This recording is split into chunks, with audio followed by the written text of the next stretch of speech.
The 2028 presidential election is still very far out, but JD Vance, given the new DNC chair elections last night, everyone from Ken Martin to David Hogg show very bad signs for the future of the Democratic Party. Hello everyone and welcome back to another video with On Point Politics. Make sure to hit the like button and to subscribe if you want more content just like this with insightful election analysis. Looking at the Republican nomination, JD Vance is ahead with a pretty significant margin in the betting odds. Vivek Ramaswamy has fallen all the way down to roughly like 4% in the primary. That comment that he made really hurt him during December regarding American workers throughout the whole HB1 visa debate. And Vance clearly has the number one slot lead to win that primary nomination by a mile and has been slowly climbing up the past couple of weeks. Meanwhile, Gavin Newsom actually lost the lead for the nomination to Josh Shapiro with just a 13% plurality, which is not that great, with Kamala Harris in third place to win the Democrat nomination, given some new polling that actually shows her ahead in the Democratic primary by a pretty significant margin. So there's a pretty good chance that in a future video you may see Kamala Harris show up for the general election videos that I do here as we go throughout the next couple years. But right now with my new model for elections has been improved. Clearly, I got Minnesota and New Hampshire wrong last time.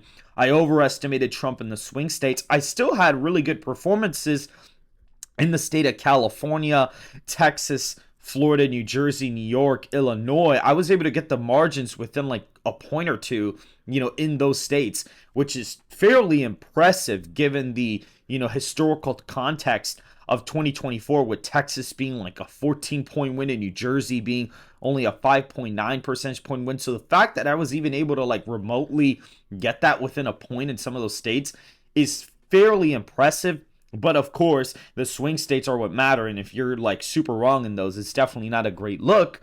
And so with the new and improved election model that I have, which is completely built up again from the ground up, it has the margins. So basically it looks through all the counties in every state and it sees where they're trending, and it swings with the popular vote margin that you set in the model.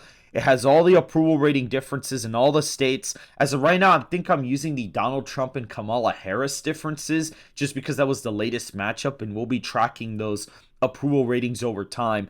And we have the demographic model for the matchup with whoever the two candidates are. And then it also takes into account, how many Republican or Democrat campaign events happen in certain states, how much money each candidate raises, which it does influence it. Increase in population also makes a difference, and you can kind of set whether that's like a Republican or Democrat leaning a migrant political index. So, whichever way though they lean, it'll kind of affect the state margin. So more than likely, Georgia will probably have a blue leaning index in 2028. And you see voter registration gains for parties, and that also affects the margins in certain states as well. So that'll be developing as time goes on in the general election in 2028. But this model is a lot more dynamic and accessible than the previous model was, and can, basically account for a lot of things that the previous model wouldn't have been able to do.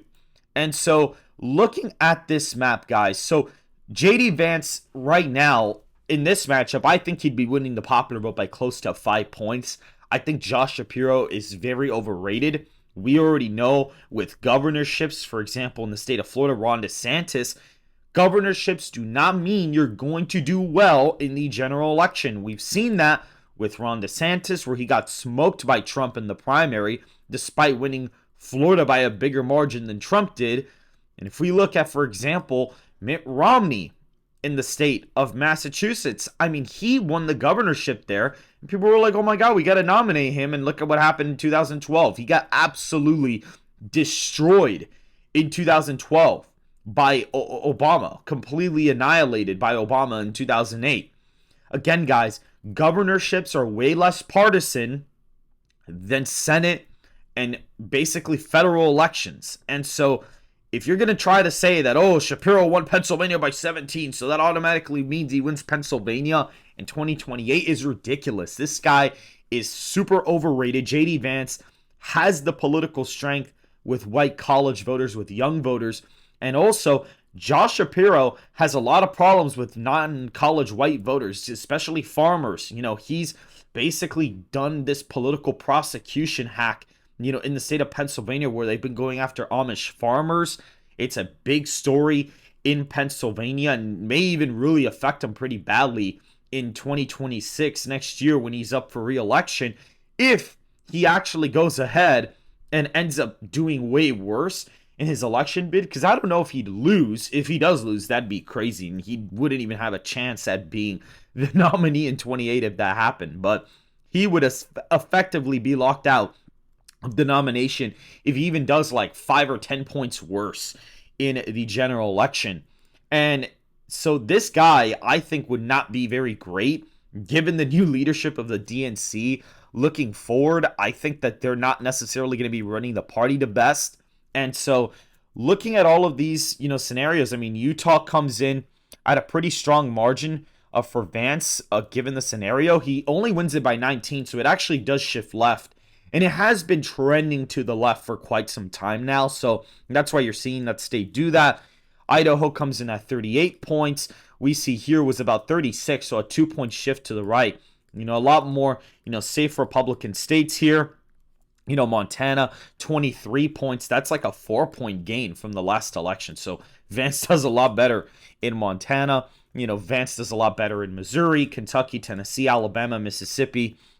Vance continues to gain in Louisiana and Alabama and Mississippi compared to Donald Trump, just because of the fact that he does so much better with black voters against Shapiro. I really don't think that somebody, like the regular African-American electorate would necessarily come out to vote for Shapiro like that. And I actually think a lot of them would sit home. I think you'd get about 9% black turnout nationwide in this matchup. I think it would be abysmal for, Josh Shapiro with the Democrat Party. And the truth is, guys, one of the reasons why I have Vance doing so well in this matchup is because, Josh Shapiro is in fact Jewish, and there is a significant anti-Semitic portion of the Democrat Party. And I'm not trying to insinuate anything here, but this is a factual statement. There is a large coalition of Democrat voters that are extremely anti-Semitic.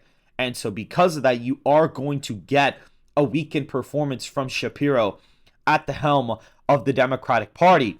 Ohio at 16 points.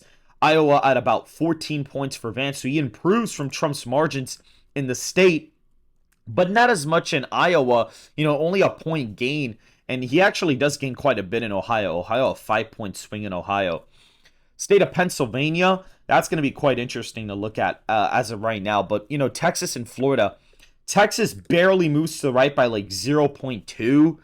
Shapiro kind of gains in some like suburban areas in Texas, but Vance, the Hispanic voters, some city areas shifting right. Florida 15.9. So Vance does even better than Trump in the state of Florida. And Alaska is roughly, give or take, about a 15-point win. So you see a little bit of a 2-point shift, in the state of, Alaska. And Maine's 2nd congressional district ends up being about a 14-point shellacking for JD Vance in this hypothetical matchup.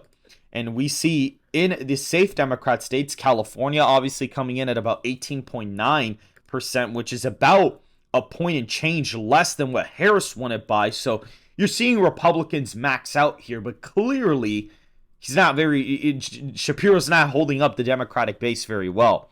Washington only 14.7. That's a pretty big shift away from the Harris performance. In Oregon, looking not so great either. That's also a little bit of a shift away because Vance does improve with white college voters. And so that's why you're seeing that shift in the western border of the country. Colorado, not even a safe state in this hypothetical. Illinois just barely 10.4% in this matchup, barely in that column. And we see Vermont, about a 3-point shift to the right. Massachusetts, a little bit less than a point, to the right as well. Maryland shifts 7 points. Republican, and DC ends up being in the safe column as of right now, with Maine's first being in the safe column. So those are all of the states where Shapiro wins by over 10 points effectively, except, Connecticut and Rhode Island. We'd shit at him here. But that's it. Those are literally all of the states that he wins by over 10 points. So only 132 electoral votes. Okay, we give him Hawaii. He wins Hawaii by about 20.6, so like a 3-point shift to the right. So that's roughly, give or take, what you're looking at. Colorado is in the likely column at 9 points. Harris won it by 11, but given the fact that Vance is going to gain with some white college voters, and that's generally the electorate that's keeping the state blue, and Vance does gain quite a significant amount with them. That's why you're seeing the state of Colorado continue to move into the Republican direction from 2024. New York is a 9.9 percentage point win for Josh Shapiro, so a little bit less than the victory in 2024. It does actually shift almost 3 points in the Republican direction, so it keeps moving in the Republican direction as of right now. We're looking at, for example, New Jersey, about 5.7, so the margin is fairly similar to the 2024 performance here, and you kind of see that Republicans do max out in the state of New Jersey given the model. But of course, once voter registration trends come in with the efforts of Scott Presler, in the Republican groups, you're going to see the state be significantly closer. That's the really cool part about the voter registration part of the model, is it's going to add points to the Republican or the Democrat no matter what, because the baseline of the state is moving. And so that'll account for really weird shifts that you see in certain states, like how New Jersey shifted so far to the right. Voter registration, if we had included that in the original model, would have done that. Campaign spending, would have been able to do that. Events, that would have been able to do that as well. So very interesting stuff. And we see, roughly give or take, that's actually it for all the likely Democrat states. I mean, Delaware falls in there at a little bit under 9 points, and that is an underperformance from the 14.7 percentage point win. And I expect the Northeast, especially some of the area around Pennsylvania, about here to really shift to the Republican column with Vance on the ballot, because I just think that Vance is that candidate that is the white Catholic from the Midwest/Northeast that would actually be able to make a dent in some of these Democrat margins there. And that's pretty much it for all of the likely Democrat states. And if we look at J.D. Vance, he's winning Georgia and North Carolina with great ease. He's winning both of them by 6.1 percentage points. He runs it up with across the board with certain voters. He's winning Arizona by 8 points. 8 points. So almost a 3-point improvement from 2024. And you see huge improvements in the states of North Carolina and Georgia. 3-point overperformance in North Carolina, and Georgia shifts to the right by about 4 points. Nevada, in this hypothetical, comes in at 7. So that's a 4-point shift. So Vance runs it up very well in the Sun Belt against Josh Shapiro. And that leaves him with just a couple states. Michigan and Pennsylvania also come in as likely Republican states. Michigan 6.3%. Pennsylvania 5.2%. So Michigan votes to the right of North Carolina and Georgia for the first time in the modern political era. But Vance would absolutely run up the score in these states at the presidential level. As of right now, Vance has that appeal with the Midwestern vote. He's more popular than Donald Trump in a lot of favorability polling. And so given that status, he is going to run it up very big with a lot of these states. And Trump is popular right now, and that would very much swing independents into his column. Wisconsin, with the lean states, we'll actually touch some of the other lean states first, as of right now. Nebraska second, only a 3-point win for Shapiro, which means the district does trend left because it moves right, but not by as much as it should be given the popular vote. So it does actually stay in about that column there. Virginia gets significantly closer, only a 2.2 percentage point win for Josh Shapiro. Very, very narrow win. Maine, only a 3-point win. And the state's becoming less educated, so it's going to naturally shift more and more Republican. The state basically shifted like 3 points to the right this cycle, and it may do that again in 2028. New Hampshire, on the other hand, is one of the most, left trending areas, in the entire country. And of course, when voter registration, hits, you're going to see movements here, but the state's naturally moving left. And so despite JD Vance winning the popular vote by 5 points, he's losing New Hampshire by more than Trump did in 2024. So that's also a really bad sign for Republicans in New Hampshire. Again, when voter registration kicks in, even if you add like 40,000 voters, to the ballot, it actually would make a huge difference. Like if I were to just play around with the model and I just added like 40K votes, that moves the state like 3 points, and it ends up being like a 1.4 percentage point win. So it's not going to take a lot of voter registration to really move the state, but there's not really a lot of data that we can necessarily inference off of right now. Wisconsin being a lean state for the Republican Party, the only one, JD Vance winning it by 4 points.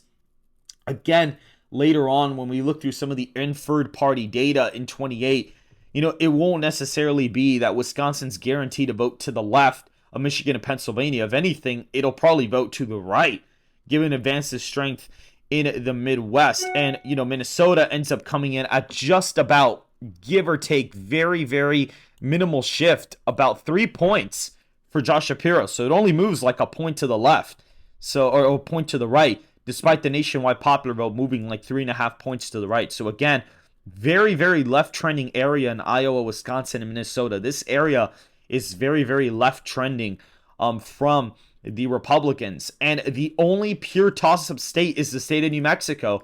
And I've been saying this, if Vance were to pick up a state in 2028, and again, guys, the same map has never occurred electorally in the history of the United States ever. So if Vance wins the general election, he's going to pick off one of New Mexico, Minnesota, Nebraska, Virginia, New Hampshire, or Maine. He's going to pick off one of them. It's got to be one. Or he even gets New Jersey. That could also be a possibility. So that being said, New Mexico is in a really good spot to flip, but right now it does end up being tilt Democrat, given the margin here at just about 0.7 for Shapiro here. And so if you guys did enjoy this video, make sure to hit the like button and to subscribe if you want more content just like this. I will be giving insightful election analysis for all political junkies. Make sure to go ahead and follow me on X in the description down below, and I will see you guys in the next video.